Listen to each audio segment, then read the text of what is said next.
বিরোধী দলনেতা শুভেন্দু অধিকারীর নিরাপত্তা নিয়ে কলকাতা হাইকোর্টের আগে পুলিশকে সতর্ক থাকতে বলা সত্ত্বেও গতকাল নির্বাচন কমিশনের অফিসে বিরোধী দলনেতাকে লক্ষ্য করে বিক্ষোভ দেখানো হয়। তিনি বিক্ষোভের সম্মুখীন হন। পুলিশ কোনো ব্যবস্থা গ্রহণ করেনি। এই মর্মে প্রধান বিচারপতি সুজয় পাল এবং বিচারপতি পার্থসারথী সেনের ডিভিশন বেঞ্চের দৃষ্টি আকর্ষণ করলেন শুভেন্দু অধিকারীর আইনজীবী। মামলা দায়েরের অনুমতি দিয়েছে প্রধান বিচারপতির ডিভিশন বেঞ্চ। বিরোধী দলনেতা সহ বিরোধী দলের নেতা নেত্রীদের যে কোনো অনুষ্ঠানে তৃণমূল কর্মী সমর্থকেরা যাতে কাছাকাছি পৌঁছতে না পারে তার আর্জি জানিয়ে প্রধান বিচারপতির বেঞ্চে দায়ের হওয়া একটা জনস্বার্থ মামলা বর্তমানে বিচারাধীন রয়েছে। তার মধ্যেই নতুন করে ফের বিরোধী দলনেতার নিরাপত্তা সংক্রান্ত বিষয়ে মামলা দায়ের হলো। কিছুদিন আগে মেদিনীপুরের চন্দ্রকোনায় বিরোধী দলনেতার কনভয়ের ওপর আক্রমণ করেছিল দুষ্কৃতীরা। সে নিয়ে কলকাতা হাইকোর্টের দ্বারস্থ হয়েছিলেন তিনি। উল্টে পুলিশ তার বিরুদ্ধে অভিযোগ দায়ের করেছে বলে আদালতে জানিয়েছিলেন। সেই মামলায় বিচারপতি শুভ্রা ঘোষ বিরোধী দলনেতার বিরুদ্ধে কোনো রকম কঠোর পদক্ষেপ নেবার উপর স্থগিতাদেশ জারি করেছিলেন। বিরোধী দলনেতার বিরুদ্ধে দায়ের হওয়া একাধিক এফআইআর কলকাতা হাইকোর্টে খারিজ করে দেবার পর শুভেন্দু অধিকারীকে আদালত যে সুরক্ষা কবচ দিয়ে রেখেছিল তা প্রত্যাহার করে দেয় আদালত। তারপর কলকাতা হাইকোর্টে একটা জনস্বার্থ মামলা দায়ের করেছিলেন বিরোধী দলনেতা ও বিজেপি নেতা আইনজীবী তরুণ জ্যোতি তিওয়ারি। মামলায় আর্জি জানানো হয়েছিল বিরোধী দলনেতা নেত্রীদের নিরাপত্তা এবং সুরক্ষা সুনিশ্চিত করুক পুলিশ। সেই মামলাটাও বর্তমানে প্রধান বিচারপতির বেঞ্চে বিচারাধীন রয়েছে। আমাদের প্রতিনিধি মানস নস্কর কি প্রতিবেদন তুলে ধরেছেন দেখব। এসআইআর এ জোরপূর্বক নাম তোলানোর চেষ্টা করা হচ্ছে জেলা শাসকদের পক্ষ থেকে এবং জেলা শাসকরা এই নিয়ে চাপ দিচ্ছেন। এরকম একটি চাঞ্চল্যকর অভিযোগ নির্বাচন কমিশনের যিনি চিফ ইলেকটোরাল অফিসার এখানে রয়েছেন তার দপ্তরে গিয়ে অভিযোগ জানাতে গেছিলেন বিরোধী দলনেতা শুভেন্দু অধিকারী এবং সেখানে গিয়ে কার্যত চরম বিক্ষোভের সম্মুখীন হয়েছিলেন। সেই নিয়ে আজকে কলকাতা হাইকোর্টের দৃষ্টি আকর্ষণ করলেন বিরোধী দলনেতার পক্ষের আইনজীবীরা। বিরোধী দলনেতার আইনজীবীদের বক্তব্য, কলকাতা হাইকোর্টে এই সংক্রান্ত একটি মামলা বিচারাধীন রয়েছে।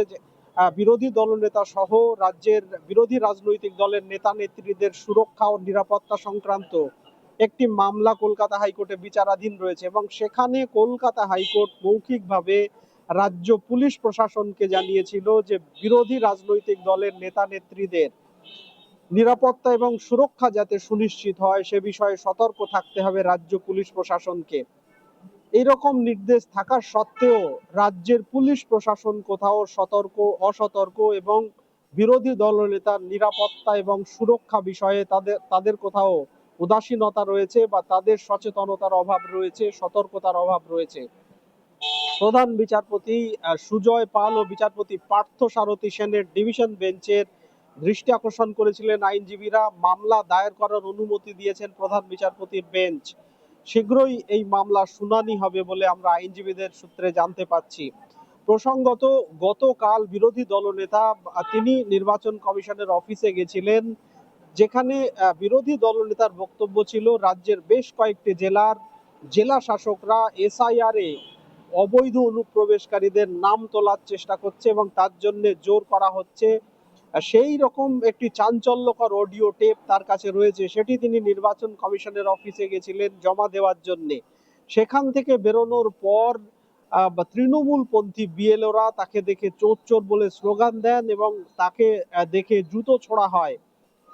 তারপরেই তৃণমূলপন্থী এবং বিজেপি পন্থী বিএলওদের মধ্যে হাতাহাতির পরিস্থিতি হয় এবং কার্যত সংঘর্ষের পরিস্থিতি তৈরি হলেও সেখানে পুলিশ নীরব ছিল, পুলিশ কোনো পদক্ষেপ করেনি, পুলিশের পক্ষ থেকে কোনো পদক্ষেপ করা হয়নি বলে বিরোধী দলনেতার আইনজীবীরা আদালতে জানিয়েছেন। এবং রাজ্যের এই কলকাতা হাইকোর্টের নির্দেশ থাকা সত্ত্বেও রাজ্য পুলিশের এই যে নিষ্ক্রিয়তা, রাজ্য পুলিশের এই যে অসতর্কতা, সেই নিয়েই মামলা দায়ের করার অনুমতি চেয়েছিলেন আইনজীবীরা এবং সেই অনুমতি দেওয়া হয়েছে। প্রসঙ্গত, বিরোধী রাজনৈতিক দলের নেতা নেত্রীরা, বিরোধী দলনেতা শুভেন্দু অধিকারী সহ তারা যেখানে যাবেন তার 200 মিটারের মধ্যে যাতে কোনো তৃণমূল কর্মী সমর্থকরা হাজির থাকতে না পারেন সেই মর্মে কলকাতা হাইকোর্টে আদেশ চাওয়া হয়েছে। আদেশ চেয়ে একটি জনস্বার্থ মামলা দায়ের হয়েছে কিছুদিন আগে। সেই মামলা বর্তমানে বিচারাধীন রয়েছে কলকাতা হাইকোর্টের প্রধান বিচারপতির বেঞ্চে। এই পরিস্থিতিতে ফের নতুন করে বিরোধী দলনেতার নিরাপত্তা এবং সুরক্ষা নিয়ে মামলা দায়ের করলেন আইনজীবীরা। প্রসঙ্গত কিছুদিন আগেই বিরোধী দলনেতার কনভয়ের ওপরে চন্দ্রকোনা মোড়ে তার কনভয়ের ওপরে হামলা করেছিলেন দুষ্কৃতীরা। সেখানে বিরোধী দলনেতা পুরুলিয়া থেকে একটি জনসভা করে ফেরার পথে তার কনভয়ের উপরে হামলা করেছিলেন দুষ্কৃতীরা। লাঠি রড নিয়ে তার উপরে হামলা করা হয়, পাথর ছোড়া হয়েছিল বলে তিনি অভিযোগ জানিয়েছিলেন এবং সেই নিয়ে তিনি কলকাতা হাইকোর্টের দ্বারস্থ হয়েছিলেন। যদিও পুলিশ তার বিরুদ্ধে পাল্টা অভিযোগ দায়ের করেছিল। তিনি দীর্ঘক্ষণ থানায় গিয়ে ধর্ণা অবস্থানে বসেছিলেন বলে সেই মামলা বর্তমানে বিচারাধীন রয়েছে।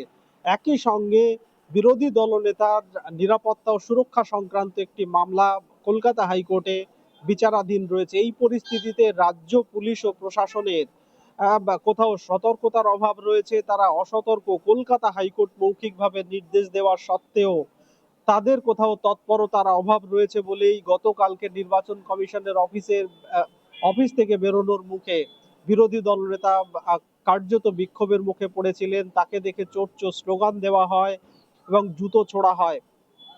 বিরোধী দলনেতাও পাল্টা হুঁশিয়ারি দিয়েছেন যে আর কয়েক মাস পরেই যখন এই সরকার থাকবে না, এই সরকারকে উৎখাত করার পর এদেরকে দেখে নেওয়ার হুমকিও বিরোধী দলনেতার পক্ষে দেওয়া হয়েছে। তবে গতকালকের ঘটনায় কলকাতা হাইকোর্টে মামলা দায়ের হয়েছে। বিরোধী দলনেতার আইনজীবীরা কলকাতা হাইকোর্টের প্রধান বিচারপতির বেঞ্চে দৃষ্টি আকর্ষণ করে মামলা দায়ের করেছেন। তার নিরাপত্তা এবং সুরক্ষা সুনিশ্চিত করার বিষয়ে রাজ্য পুলিশ প্রশাসনের কোথাও গাফিলতি রয়েছে, তাদের সতর্কতার অভাব রয়েছে, এই আর্জি জানিয়ে কলকাতা হাইকোর্টে ফের দায়ের হলো মামলা। বিরোধী দলনেতা শুভেন্দু অধিকারীর নিরাপত্তা নিয়ে কলকাতা হাইকোর্টের আগে পুলিশকে সতর্ক থাকতে বলা সত্ত্বেও গতকাল নির্বাচন কমিশনের অফিসে বিরোধী দলনেতাকে লক্ষ্য করে বিক্ষোভ দেখানো হয়।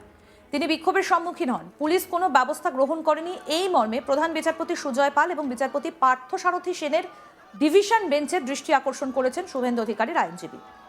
মামলা দায়েরের অনুমতি দিয়েছে প্রধান বিচারপতি ডিভিশন বেঞ্চ। বিরোধী দলনেতা সহ বিরোধী দলের নেতা নেত্রীদের যে কোনো অনুষ্ঠানে তৃণমূল কর্মী সমর্থকেরা যাতে কাছাকাছি পৌঁছতে না পারে তার আর্জি জানিয়ে প্রধান বিচারপতির বেঞ্চে দায়ের হওয়া একটা জনস্বার্থ মামলা বর্তমানে বিচারাধীন রয়েছে। তার মধ্যেই নতুন করে ফের বিরোধী দলনেতার নিরাপত্তা সংক্রান্ত বিষয়ে দায়ের হলো মামলা। কিছুদিন আগে মেদিনীপুরের চন্দ্রকোনায় বিরোধী দলনেতার কনভয়ের ওপর আক্রমণ করেছিল দুষ্কৃতীরা। সেই নিয়ে কলকাতা হাইকোর্টে দ্বারস্থ হয়েছিলেন তিনি। উল্টে পুলিশ তার বিরুদ্ধে অভিযোগ দায়ের করেছে বলে আদালতে জানিয়েছিলেন। সেই মামলায় বিচারপতি শুভ্রা ঘোষ বিরোধী দলনেতার বিরুদ্ধে কোনো রকম কঠোর পদক্ষেপ নেবার ওপর স্থগিতাদেশ জারি করেছিলেন। আরও আপডেট পেতে দেখতে থাকুন আজ তাক বাংলা। সাবস্ক্রাইব করুন, নোটিফিকেশন পেতে বেল বাটন অপশন প্রেস করুন।